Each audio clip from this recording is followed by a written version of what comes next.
first agenda item, the approval of minutes from January 24th, 2013. Does anyone have any comments, changes, questions? Nope. Anyone like to make a motion for approval? Motion to approve. Second. All in favor? Aye.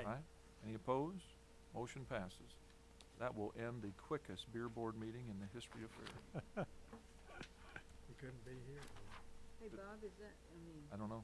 Ron, Just not here. we can't, if they're not here, we can't. Nope. No, under our new beer ordinance that we changed, I believe it was last year, that was one of Yeah. the requirements to obtain your beer permit is you have to Be here. you have to be in attendance to get your permit. All right. That's unfortunate. Officially, we have to wait a few minutes before we start the Board of Mayor and Alderman meeting.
Farragut Board of Mayor and Alderman meeting for March 14th, 1923, or whatever it is.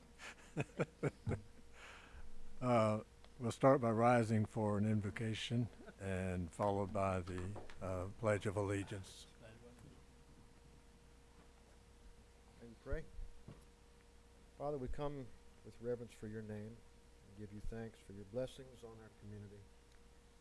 Lord, I ask that you will look with favor on this meeting this evening, on these community leaders as they consider the matters before them.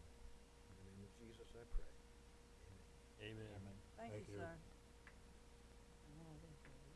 I pledge allegiance To the flag of the United States of America and to the republic for which it stands, one nation, under God, indivisible, with liberty and justice for all. Thank you, Steve.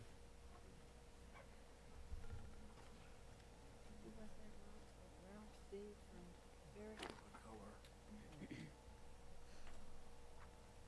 First item on the agenda is approval of the agenda. It's rather short. Do we need any changes? I move for approval of the agenda as written. Second. Mayor, All in favor say aye. Mayor, before, Aye. sorry. Mayor, just I hate to interrupt. Business item 6B, I think we wanted to try to postpone that until next meeting. Okay, The appointment of the Community Health Council. yeah, I forgot about that. I did too. I'll amend my motion to approve the agenda with the postponement of item B under business. Second? All in favor, say aye. Aye. Any opposed? Next item is mayor's report. Well, three of us were in Washington earlier this week at the National League of Cities legislative meeting. It's sort of like the Tennessee legislative meeting we had last week, which was held in Nashville.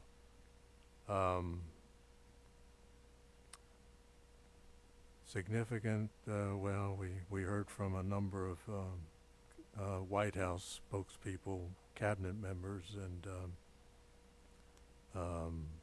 this is the meeting where the cities get together and begin to propose a policy that they will advocate on the Hill for us. And so, you know, it's a number of different topics that are taken up under committees, and I'm on one committee, energy, environment, and natural resources, and looks like we're going to be dealing with climate change issues in our committee this year. Anybody else have any input? I happen to be chair of the Human Development Committee, and we're going to be advocating some of the changes or the ideas that the National Board wants to put forth. A couple of them are comprehensive immigration reform, Main Street, the taxes that we get from the internet sales,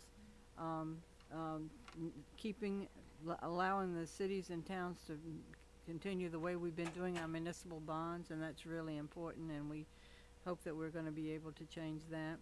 The thing that I'm really working on is the Workforce Investment Act. It's always been, since it's been started, given to the local people, the local control, local board with businesses, and now the federal government wants to change it to the governors and the federal, and we really oppose that because we feel like that we know what's happening in our own community, and we can do better, and we have been very successful in the past.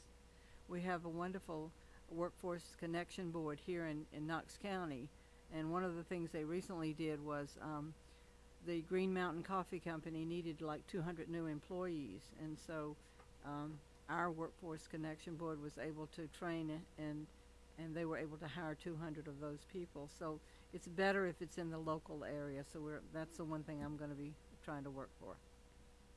Ron? No, you know, I don't have anything to add other than this is going to sound kind of foolish perhaps. It's the same old good thing. Anytime somebody hears about our community or has heard about our community, they're nothing less than amazed at all the good things that we have going on and the fact that we have few, if any, problems, quite frankly. We don't have the big issues. We don't have debt issues. We don't have retirement issues. We're in, I mean, I told one person the other day, was asking about, you know, my role in local government. I said, you know what's neat about Farragut? We can write a bigger check with no debt than the federal government can. Just think about that. Well, it's also true that 40% of cities in the nation are in fiscal distress. Fortunately, that doesn't include us. Mhm. So we thank God for our blessings, I think. Next item is Citizens Forum. You got anybody? No, sir. Okay. Next is approval of minutes from February 14th, 2013. Make a motion, we approve the minutes. I'll second. All in favor say aye. Aye. Any opposed? Next item is business items. Approval of resolution R-2013-02 declaring certain town property to be surplus property. Yes, sir. Resolution R 2013-02 will allow for the removal of items from the fixed asset list and advertise the sale of the items on the GovDeals website. The Public Works Department has a 2005 Ford F-150 pickup truck to surplus this year. The town will advertise the equipment on govdeals.com, which is an on-site government surplus auction site. The motion is to approve Resolution 2013-02, a resolution declaring certain town property as surplus property. That's just one piece of surplus? Yes, sir, that's the truck we replaced earlier Yeah. this year. Yep, okay. I'm just curious why we're putting it at an auction of government surplus stuff and not selling it here locally. We've usually gotten you have a larger market, and we've usually gotten more for the truck than we would just selling it locally. Really? Mm-hmm. I tell you, I would encourage, if you've never had a chance to go on that Gov It's Deals interesting. thing, there is stuff on there that will blow your mind. I mean, it is incredible. Literally, there is every item you can imagine is out there. Yeah, I've determined. We've sold things from just utility poles to wooden utility poles to trucks to. We cleaned up Bud's lot last year, Yeah. and it was amazing how many bids were on all the different items. You got rocket propelled grenades on there, anything like that? I haven't looked. Ammunition. That old cannon we had out in Public Works, whatever happened to that? I think We did not put it on Gov Deals. Okay, thank you. So we need a motion. Yes, sir. Motion to approve? I'll second. All in favor, say aye. Aye. Next item then is approval of supplemental trust retirement plan. Evening. Before you are 3 items that are all linked together, and it's the end of our retirement discussions.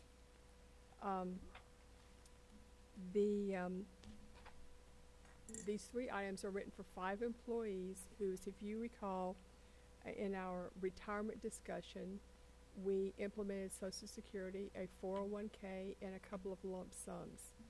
The final supplement to employees, the board voted for the employees to vote whether they wanted this amount of cash as a lump sum or in an annuity/trust fund, some type of vehicle that would give them a monthly amount in their retirement. And 5 employees did vote for that.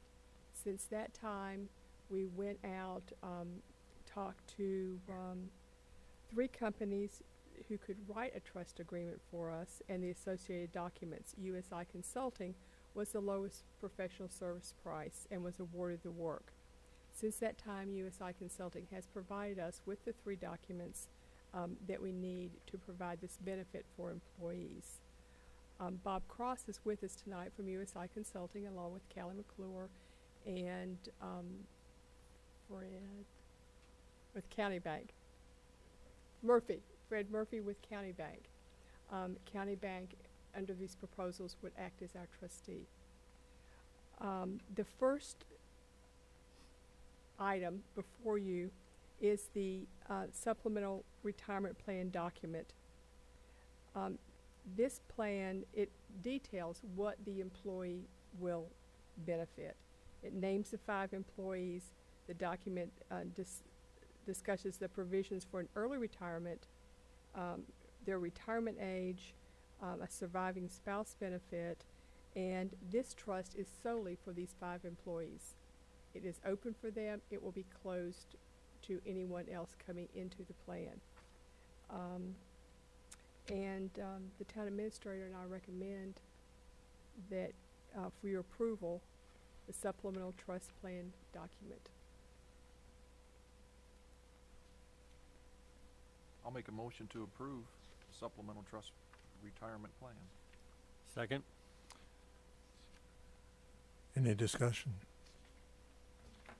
If not, all in favor say aye. Aye. Any opposed? Next item is approval of supplemental trust retirement plan investment policy statement.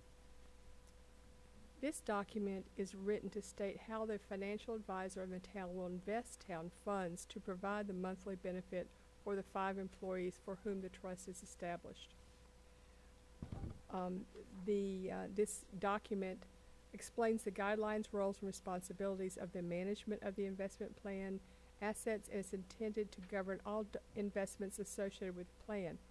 It also states the purposes of the plan, its funding policy consistent with fiduciary obligations required under federal law. The town investment committee will serve as the fiduciary and manage the investment plan assets with the counsel of a financial advisor. USI Consulting will be that financial advisor. Again, if you have any questions on this, because it's getting technical, Mr. Cross is here to answer them. But the town administrator and myself recommend for approval the supplemental trust plan investment policy. Question just about the town investment committee. Who is on that, and what else does the committee do, or is this the sole job? This is the sole responsibility of the committee. It would be the town administrator and myself. We're keeping this very simple. Okay, thank you.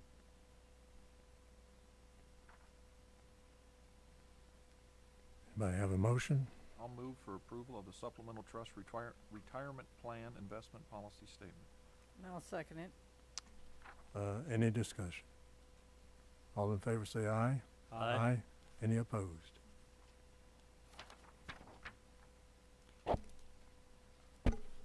Next item is approval of supplemental trust retirement plan trust agreement. This final document is written to name the trustee and to state how the trustee shall carry out the investment policy that was just approved to provide the 5 employees the monthly retirement benefit. It also states the funding, the trustee is charged with holding, managing, and controlling the deposited funds pursuant to the terms of the trust agreement. We just did due diligence on this, and we did contact BB&T Financial Services. They're our bank, as you know, and 2 additional Tennessee brokers regarding the trustee duties and their what annual fees they would charge us. It seems after some, I contacted a lot more than that, but some just flat said we can't do it for a group that small. And we did have more discussions with these 3 entities, and we found that due to the size of the trust, the small size, and the details of administering it, and the guaranteed monthly benefit, they were not able to meet our needs.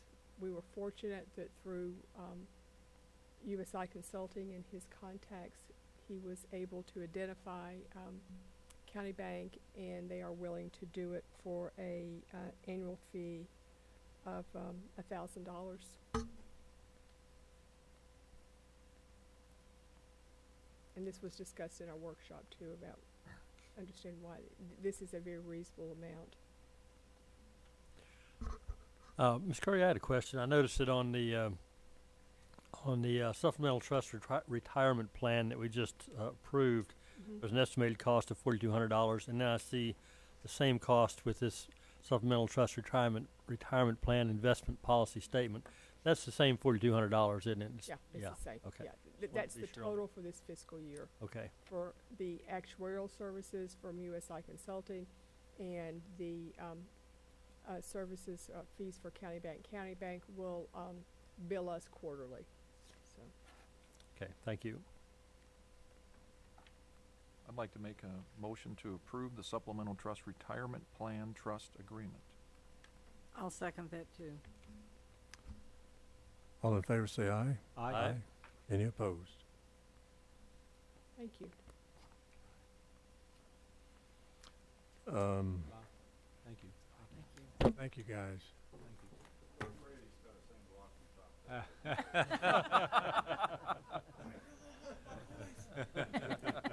Just go spend money, that's okay.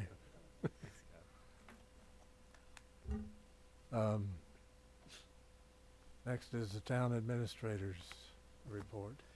Mayor, I did have one item for the board to consider tonight.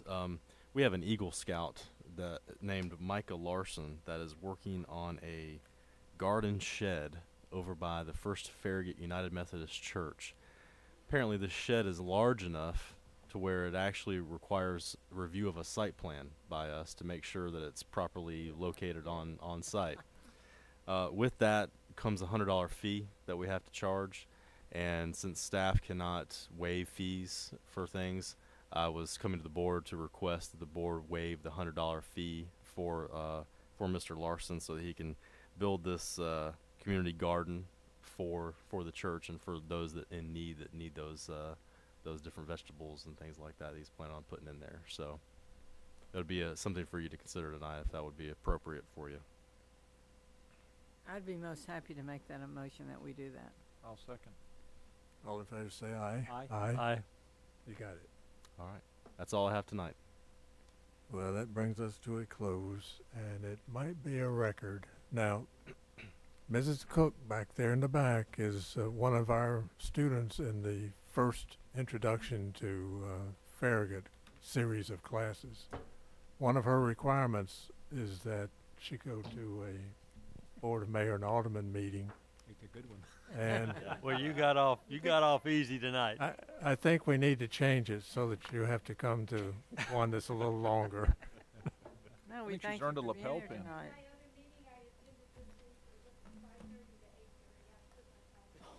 All right, There you go. Oh, she went. we'll waive the $100 for you.